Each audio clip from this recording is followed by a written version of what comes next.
Welcome back to Nation Shakers Leadership Program. I was asking the Lord, what do you want me to speak to the people about today? And He really put Habakkuk on my heart, or Habakkuk, some people may pronounce it.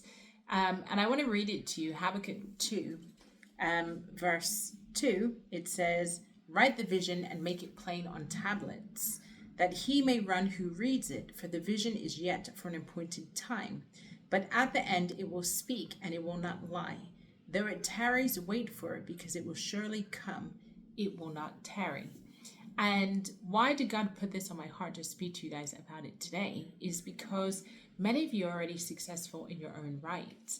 But what the Lord is speaking about is the things that He has placed on your heart for His kingdom, things that have purpose in it. And it's not to say what you're currently doing does not have purpose, but it doesn't necessarily have kingdom purpose. And you know, when you're already successful, but there's something in your heart that is longing for so much more, that's because you need to align God's kingdom purpose with your life, and then you will start to flourish. And all those gaps and those holes that you feel will start to be extinguished, right? You'll start to fulfill those things. But it cannot happen without any work and any vision, right? Just like you have a target operating model, you have a forecast for the year, you have projections that you're going to try to meet for a company, right? Is the same way. You have like an annual plan, is the same way that you have to start to plan, and you cannot be lazy. You cannot depend on anyone else, because God has given you the vision. It's on your heart. It's in your mind. It's things that you think about, but you think, oh, that's crazy. I would never do it. Or how will I do it? It could be because I once met a man who helps to manage the infrastructure of Ghana. And when I spoke to him, the Lord said to me, "You are a Joseph," or he is a Joseph for this nation. And what he does over the next couple of years, how he starts to plan and strategize in his field, is imperative to who I've called him to be. And when I said that to him, I released the word to him. He said, "That's confirmation. That's the second or the third time that I received that word." Well, let me tell you, if he doesn't do anything with it, if he doesn't start to plan, then he will not walk in the purpose.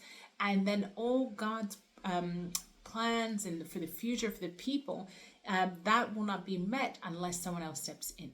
And so God is really banking on you that you will start to sit down, spend time to hear from Him, to start to meditate on the things that He has called and told you to do.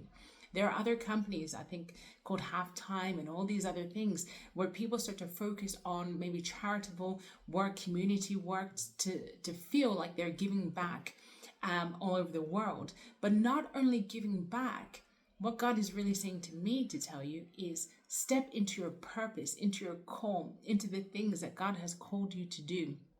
What is it that He has called you to do? What is it that He wants you to do in this season? Is it that you've always had a dream to build factories or to set up affordable housing? Is it a dream that you have that you're going to set up like a new AI technology company? Is it a dream that you have like data centers? I don't know what it is that's on your heart, but God does. But He's asking you to start to invest in yourself for once. Many of you have always invested in companies and tried to provide and perform for shareholders or entrepreneurs.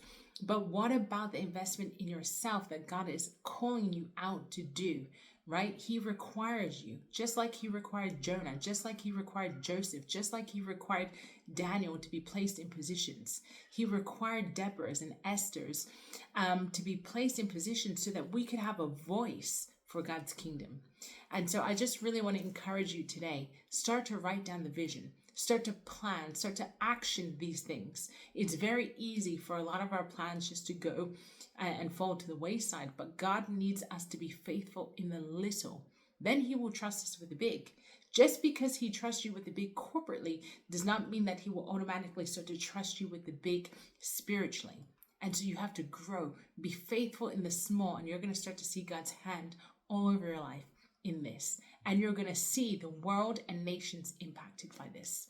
So I really pray that that blesses you and encourages you, and God will start to set out a plan, right? How you're going to achieve these things, how you're going to start to structure it so you can achieve these goals. They'll go from ideas and a vision into something that is then fully demonstrated for all to see. Well, I pray that you have a blessed day, and I will see you soon.